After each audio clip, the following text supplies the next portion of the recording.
also have to give a big thanks to my mom, where'd she go? For putting all this together. You've really done a great job, and put my dad in the dark, so. Yeah. Clearly.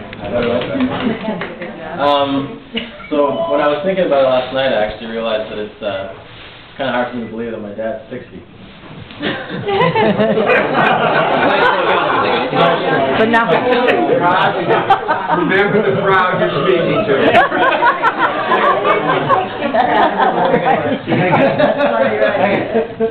oh no, I'm videoing. Don't worry. Yeah. Oh, yeah. Anyway, and thinking about it some more, I realized that he actually has been having some problems. A few weeks ago, he tried to back the car out of the garage and forgot to take the important step of opening the garage door. I was mimicking my younger son. Touche. I learned it from book. And then last week when I came home to visit, I got in and he called me Matt. And look of surprise, he doesn't remember.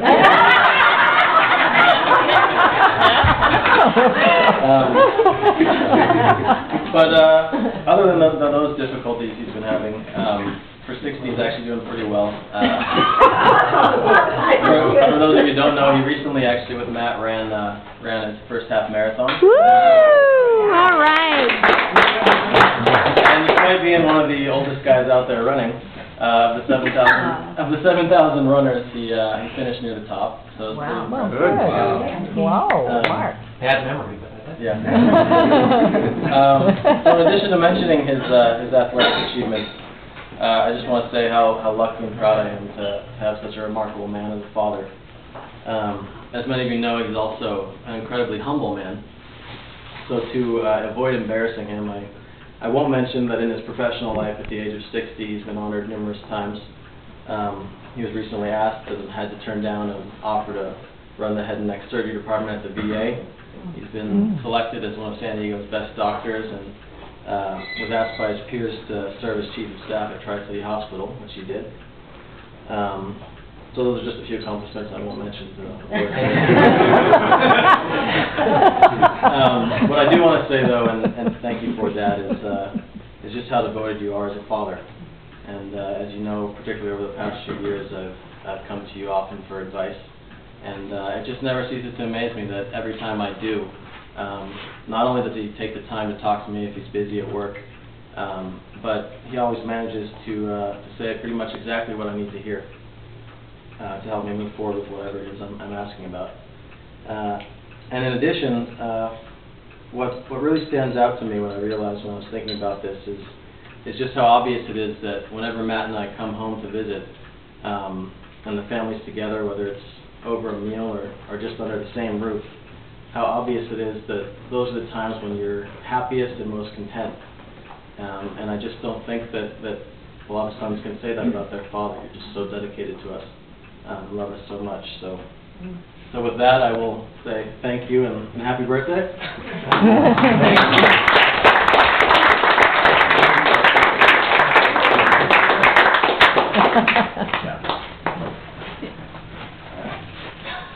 Someone who's petrified for speaking in public, you're doing pretty well.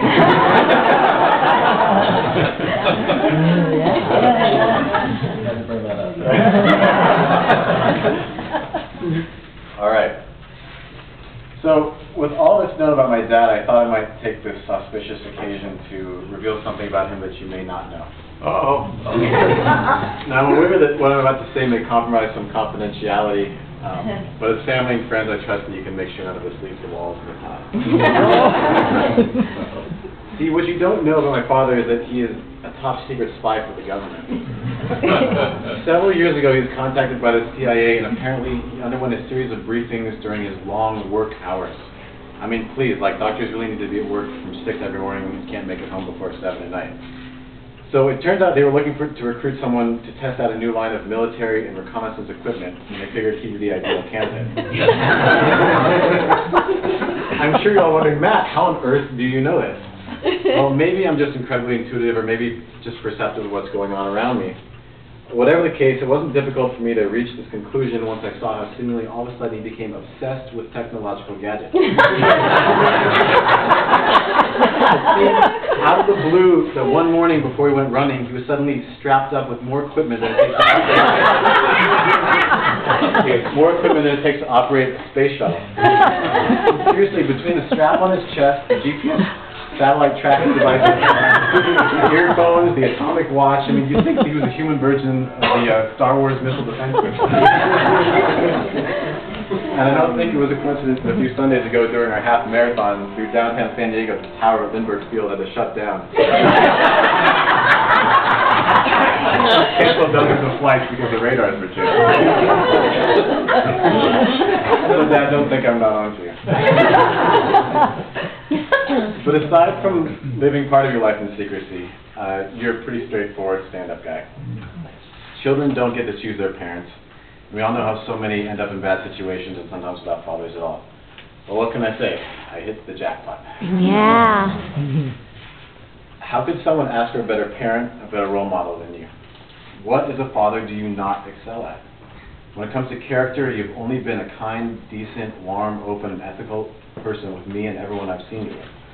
You're charitable, not just monetarily, but giving of your talents and time as you volunteer 4 weekends a year to travel to Mexico to perform operations at no cost to dozens, if not hundreds of children who've never before been able to hear or speak and change their lives and their lives of their families forever. What an incredible message that sends to me and to Josh and to everyone about giving back to the less fortunate. You're devoted to your wife and to me and Josh, having provided for us our every need and so much more, and always making time to talk with us, listen to us, and offer up your advice should we want to hear it. Your tireless work ethic has allowed you and Mom to raise Josh and me in beautiful, safe neighborhoods, provide us with excellent educations and opportunities. Your love of Judaism is clearly rubbed off on me, and the way you would let me know how much you enjoyed the music at Temple so well. Thank you, Kathy. Nice coincidence. To how inspired you were when Rabbi Levin would give his passionate sermons at Bethel, and how interested you are when we talk now Torah on our runs every week. But with all the gifts you have selflessly given to me, there are two that come instantly to mind and leave perhaps the most enduring mark. These gifts are two ingredients to happiness and fulfillment in life that without your example I simply don't know if I'd be able to experience life as I do. The first is that you make the most out of every moment you are given. Spending the majority of your week at the office of the hospital, saving lives and stamping out diseases. It would make so much sense for you to use your commute time in silence or to veg out listening to the radio, but that's not what you do. You see that time as time to improve yourself and to grow as a person, whether you're listening to Torah lectures or podcasts of your favorite talk shows, studying new languages, or learning to appreciate classical music. You realize that every minute of life is a gift, and that not using it to better yourself is as if you were throwing money out your car window. I thank you for that, Dad, because I've learned from you. Because of it, my life is so much richer. And finally, I've learned from you and continue to be reminded of the importance of, if not one of the most important character traits of all, and that's gratitude. We're so thankful for the time you spend with me, with Josh, and with the family, so grateful for the opportunity to do things with us, and so enthralled by what so many take for granted or only superficially notice. I think you have thanked me every day for the past 2 weeks for doing the half marathon with you, and you certainly have thanked me every day for the past 2 years for getting you an iPod. I get the point now. But I've learned gratitude from you, and I'm so grateful to have you as my dad.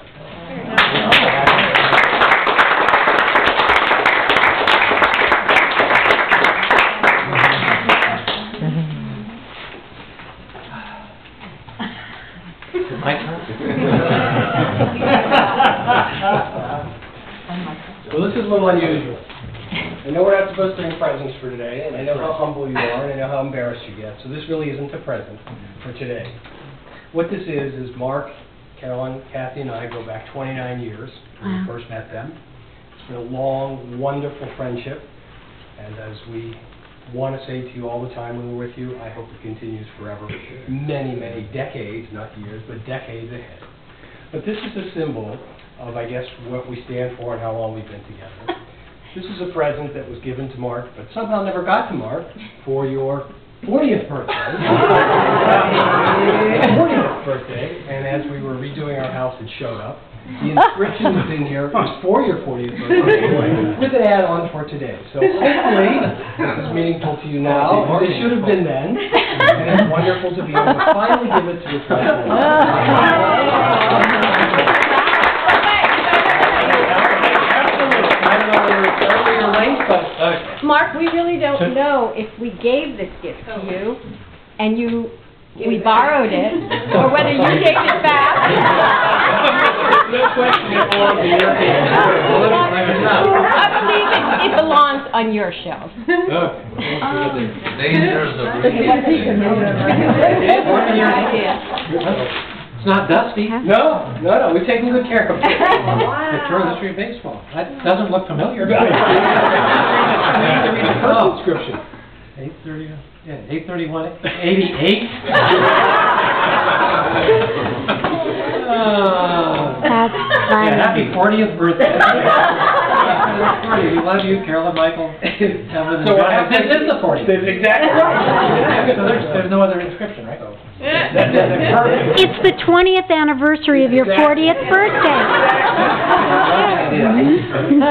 We're honored to celebrate it out. Exactly. It is the new 40, right? Yeah. And if I have to hear that one more time, I'm going to shoot The myself. old 40. 60's the new 40. Well done, guys. Well, I guess it's the appropriate time I should say something. Yeah. But since I didn't know this was happening, I really wasn't prepared. And, I mean, I'm really pretty much at a loss for words. I mean, thank you all for coming. I hope that a fourth of what they said is true. Of course. And yeah, exactly that. And that just, as they bring up this humble business, I recall a saying that I think Matt sent me in the wit of a Yiddish wit or something, or Yiddish saying. It said, "Don't be so humble, you're not that great."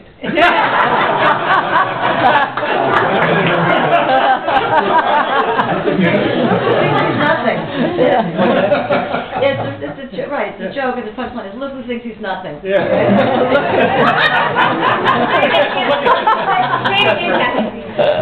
who thinks he's nothing.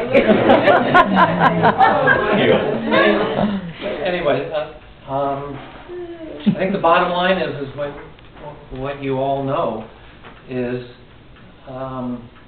the things that are most important, the things that are the most important. For me, it's here today. I wasn't expecting it, but Where's Catherine? I've got this I'm just watching. loving family. I'm so lucky to have these great kids and these wonderful friends that so many of you have been with me a good portion of almost all my life. And you come here today, and you're there when we need you. And we're there for fun and travel and drink and advice and work and growing up. And at the end of the day, that's what we really had to take with us.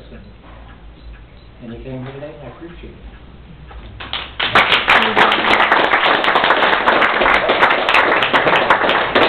Any more donuts left?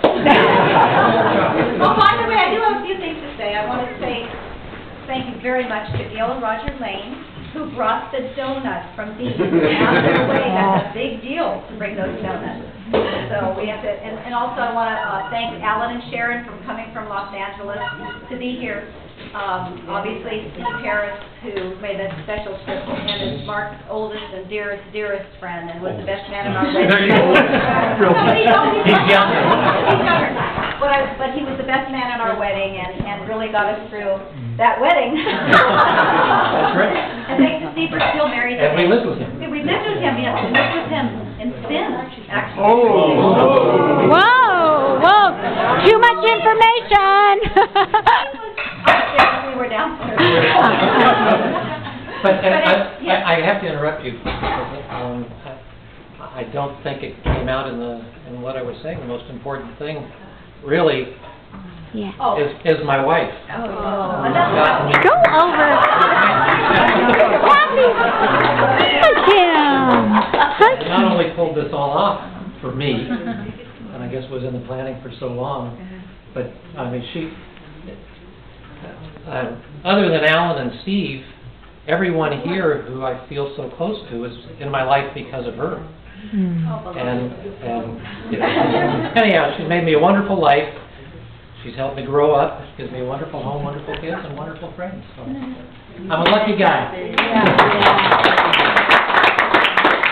And when we get informal and Let's do that, Mark. All right. Okay, all right.